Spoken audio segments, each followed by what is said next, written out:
Sir, tourism മേഖലയിൽ മുൻകാലങ്ങളെ അപേക്ഷിച്ച് വളരെയധികം വികസന പ്രവർത്തനങ്ങളാണ് ഇപ്പോൾ നടന്നുകൊണ്ടിരിക്കുന്നത്.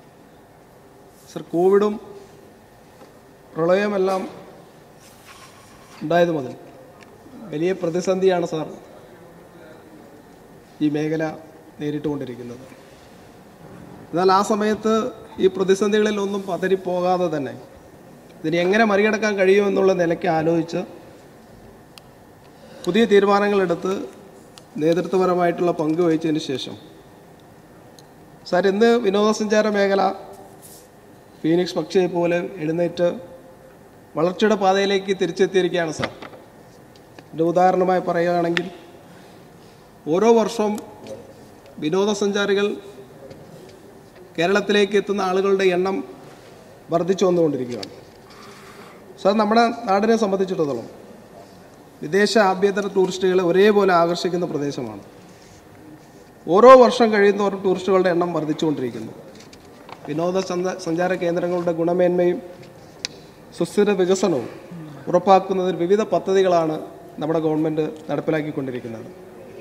വിനോദസഞ്ചാരികളുടെ എണ്ണത്തിൽ 2022 ആകുമ്പോൾ 1.88 കോടി ആളുകളാണ് കേരളം സന്ദർശിച്ചിട്ടുള്ളത്. എന്നാൽ 2023 ആകുമ്പോൾ 2.18 കോടി ആളുകളാണ് കൂടുതലായി ഇവിടെ എത്തിയിട്ടുള്ളത്.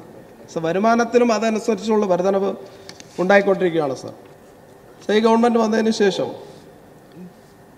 ഡെസ്റ്റിനേഷൻ ചാലഞ്ച് തീരുമാനിച്ചു. ഓരോ പഞ്ചായത്തുകളിലും ഒരു വിനോദസഞ്ചാര കേന്ദ്രം വികസിപ്പിക്കുക എന്ന ലക്ഷ്യത്തോടു കൂടിയാണ് ഡെസ്റ്റിനേഷൻ ചാലഞ്ച് പദ്ധതി ആരംഭിച്ചത്. വിനോദസഞ്ചാര വികസനത്തിന് തദ്ദേശ സ്വയംഭരണ സ്ഥാപനങ്ങളുടെ പങ്കാളിത്തവും കൂടെ ഉറപ്പുവരുത്തിക്കൊണ്ട് ഈ പദ്ധതിയിലൂടെ നമുക്ക് ചെയ്യാൻ സാധിച്ചിട്ടുണ്ട് സാർ.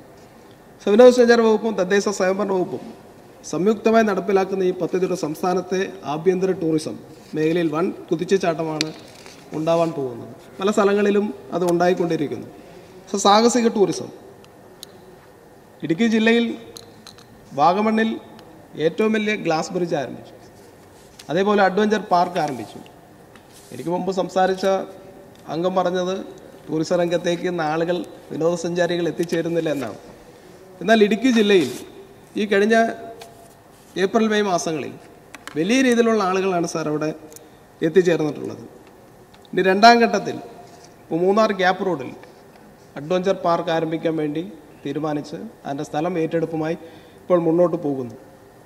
ഇതുപോലുള്ള പ്രവർത്തനങ്ങളെല്ലാം ചെയ്യുമ്പോൾ മാത്രമാണ് സഞ്ചാരികൾ കൂടുതലായി നമ്മുടെ പ്രദേശങ്ങളിലേക്ക് എത്തിച്ചേരുന്നത്. സ്വകാര്യ പങ്കാളിത്തത്തോടെ നടന്നു വരുന്ന അഡ്വഞ്ചർ ആക്ടിവിറ്റീസ് സഞ്ചാരികളെ ആകർഷിച്ചും കൂടുതൽ തൊഴിലവസരം ഇതിലൂടെ സൃഷ്ടിച്ചുകൊണ്ടുമാണ് സാർ മുന്നോട്ട് പോകുന്നത്. സിനിമ ടൂറിസം, സിനിമ ഷൂട്ടിംഗ് നടക്കുന്ന കേന്ദ്രങ്ങളെ ആകർഷണമാക്കിക്കൊണ്ട് ടൂറിസം കേന്ദ്രം മാറ്റുന്നതിന് സിനിമ ടൂറിസം പദ്ധതി നടപ്പിലാക്കി. ആദ്യ പദ്ധതിയായി കിരീടം പാലം നമുക്കറിയാം. ആ പദ്ധതി ഇപ്പോൾ നടപ്പിലാക്കി വരുന്നു. സാർ, എൻ്റെ മണ്ഡലത്തിലെ ദേവികുളം നിയോജക മണ്ഡലത്തിൽ കാന്തല്ലൂർ ഗ്രാമപഞ്ചായത്തിൽ ബ്രഹ്മരം എന്നൊരു സിനിമ അവിടെ ഷൂട്ട് ചെയ്തു.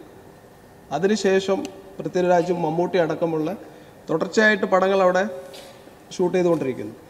ഈ ബ്രഹ്മരം പടം എടുത്തതിന് ശേഷം ആ സ്ഥലത്തിന് ബ്രഹ്മരം എന്ന് തന്നെ പേര് തന്നെ വന്നു. ഷൂട്ടിംഗ് പോയിന്റ് എന്നാണ് അറിയപ്പെടുന്നത്. സാർ, അടുത്ത ഘട്ടത്തിൽ ഇതും കൂടെ ഉൾപ്പെടുത്തണമെന്നാണ് സാർ എനിക്കിതിലൂടെ പറയാനുള്ളത്. സാർ, ഉത്തരവാദിത്ത ടൂറിസം കഴിഞ്ഞ വർഷം കേരളത്തിലേക്ക് അഭിമാനിക്കാവുന്ന ഒരു നേട്ടമാണ് എൻ്റെ മണ്ഡലത്തിൽപ്പെട്ട കാന്തല്ലൂർ ഗ്രാമപഞ്ചായത്ത് നേടിയിട്ടുള്ളത്. ഉത്തരവാദിത്ത ടൂറിസം ആഗോളതലത്തിൽ തന്നെ കേരളത്തിൽ മാതൃകയാണ് സാർ.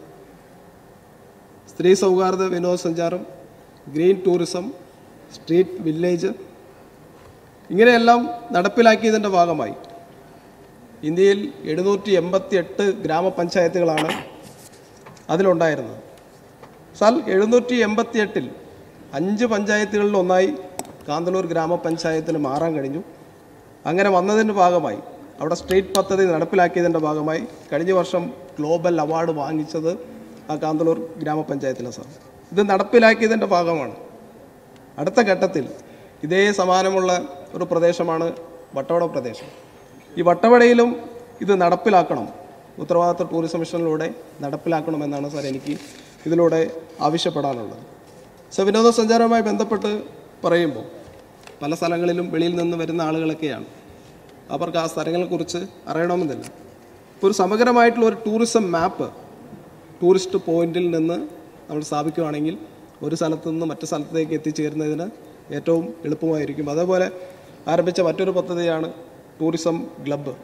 സർ, യുവത്വത്തെ ടൂറിസത്തിൻ്റെ ഭാഗമാക്കാൻ ഉദ്ദേശിച്ചുകൊണ്ട് നടപ്പിലാക്കിയ കലാലയ ടൂറിസം ക്ലബ്ബ് ഇത് ടൂറിസം മേഖലയുടെ പരിപാലനം ഏറെ പ്രതീക്ഷയോടെയാണ് സാർ കാണുന്നത്. അതുപോലെ QR കോഡ് സ്കാൻ ചെയ്യുമ്പോൾ കേരളത്തിലെയുള്ള വിനോദസഞ്ചാര കേന്ദ്രങ്ങൾ, പൊതുയിടങ്ങൾ, താമസ സൗകര്യങ്ങൾ, നല്ല ഭക്ഷണം കിട്ടുന്ന കടകൾ ഇതെല്ലാം അറിയുന്നതിന് വേണ്ടി QR സംവിധാനം ആരംഭിച്ചിട്ടുണ്ട്. അത് വളരെ ഏറെ വിനോദസഞ്ചാരികൾക്ക് പ്രയോജനം ലഭിക്കുന്ന ഒരു പദ്ധതിയായിട്ടാണ് സാർ മാറിക്കൊണ്ടിരിക്കുന്നത്. സാർ, എനിക്കൊരു കാര്യം ഇവിടെ പറയാനുള്ളത്, ഇടുക്കി പോലുള്ളൊരു ജില്ലയിൽ വിനോദസഞ്ചാര കേന്ദ്രങ്ങളിൽ വെളിയിൽ നിന്ന് വരുന്നവരെല്ലാം ഈ നെറ്റ്വർക്കിൻ്റെ സംവിധാനങ്ങളുണ്ട്. നെറ്റ്വർക്ക് സംവിധാനമില്ലാത്ത സ്ഥലങ്ങളുണ്ട് ടൂറിസം കേന്ദ്രങ്ങളിൽ. വലിയ രീതിയിലുള്ള ബുദ്ധിമുട്ടുകളാണ് ഇങ്ങനെയുള്ള സമയങ്ങളിൽ അനുഭവിക്കുന്നത്. അപ്പോൾ മറ്റു വകുപ്പുകളുമായി ഒന്ന് ബന്ധപ്പെട്ട് നെറ്റ്വർക്ക് സംവിധാനം ഏർപ്പെടുത്തുന്നതിനുള്ള ഒരു ഇടപെടൽ നടത്തണമെന്ന് എനിക്ക് ഈ ചർച്ചയിലൂടെ ആവശ്യപ്പെടാൻ ഉദ്ദേശിക്കുകയാണ്. സർ, ഫാം ടൂറിസം, വിദേശികളെ ആകർഷിക്കുന്ന തരത്തിലുള്ള ടൂറിസം പദ്ധതികൾ ഇതിന് സഹായകരമാണ്. സർ, നമ്മുടെ നാട്ടിൽ ഉൽപ്പാദിക്കുന്ന നെല്ലും തേയിലയും കാപ്പിയും കുരുമുളകും ഏലവും അതുപോലെ സീസണൽ വെജിറ്റബിൾസ് അടക്കമുള്ള കാർഷിക ഉൽപ്പന്നങ്ങൾ കൃഷി ചെയ്യുന്ന മേഖലയിൽ ടൂറിസം എന്ന ആശയം കൂടി ഉൾപ്പെടുത്തി കർഷകരുടെ ജീവിത നിലവാരം ഉയർത്തുന്നതിനായി ഫാം ടൂറിസത്തെ ഉപയോഗപ്പെടുത്തണം എന്നാണ് സാർ എനിക്ക് ആവശ്യപ്പെടാനുള്ളത്. പക്ഷേ കർഷകർക്ക് കാർഷിക വിളകൾ വിറ്റ് കിട്ടുന്ന വരുമാനത്തിന് പുറമെ മറ്റൊരു വരുമാന മാർഗം എന്നുള്ള നിലയ്ക്ക് ഈ ടൂറിസത്തെ നമുക്ക് പ്രയോജനപ്പെടുത്താവുന്നതാണ് സാർ. സർ, കേരള ടൂറിസത്തിൻ്റെയും അതുപോലെ മൂന്നാർ ടൂറിസത്തിനാകുകയും വലിയൊരു മാറ്റത്തിന് കാരണമാകുന്നതാണ് സാർ മൂന്നാറിൻ്റെ സ്വപ്ന പദ്ധതിയായിട്ടുള്ള മൂന്നാർ ട്രെയിൻ യാത്ര. നേരത്തെ ബ്രിട്ടീഷുകാരുടെ കാലത്ത് മൂന്നാറിൽ ഉണ്ടായിരുന്നതാണ്. അത് വീണ്ടും പുനർജീവിപ്പിക്കുക എന്നുള്ള ഒരു ആവശ്യം കൂടെ ഞാൻ ഉന്നയിക്കുകയാണ്. അതിനാവശ്യമായിട്ടുള്ള സ്ഥലമെല്ലാം അവിടുത്തെ ടാറ്റ കമ്പനി വിട്ടുതരാമെന്ന് നേരത്തെ തന്നെ അറിയിച്ചിട്ടുള്ളതാണ്. അപ്പോൾ ഈ പദ്ധതി നടപ്പിലാകുകയാണെങ്കിൽ മൂന്നാർ അടക്കമുള്ള പ്രദേശങ്ങളിൽ ഇനിയും കൂടുതൽ വികസന പ്രവർത്തനങ്ങൾ നമുക്ക് കൊണ്ടുവരാൻ സാധിക്കുമെന്നാണ് സാർ പറയാനുള്ളത്. സാർ, ആദിവാസി ജനവിഭാഗങ്ങൾ ഏറെയുള്ള പ്രദേശമാണ് മൂന്നാർ അടക്കമുള്ള പ്രദേശം എൻ്റെ മണ്ഡലത്തിൽ.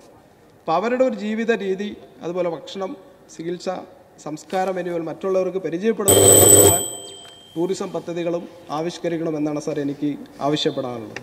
അതുപോലെ മൂന്നാർ മാസ്റ്റർ പ്ലാൻ.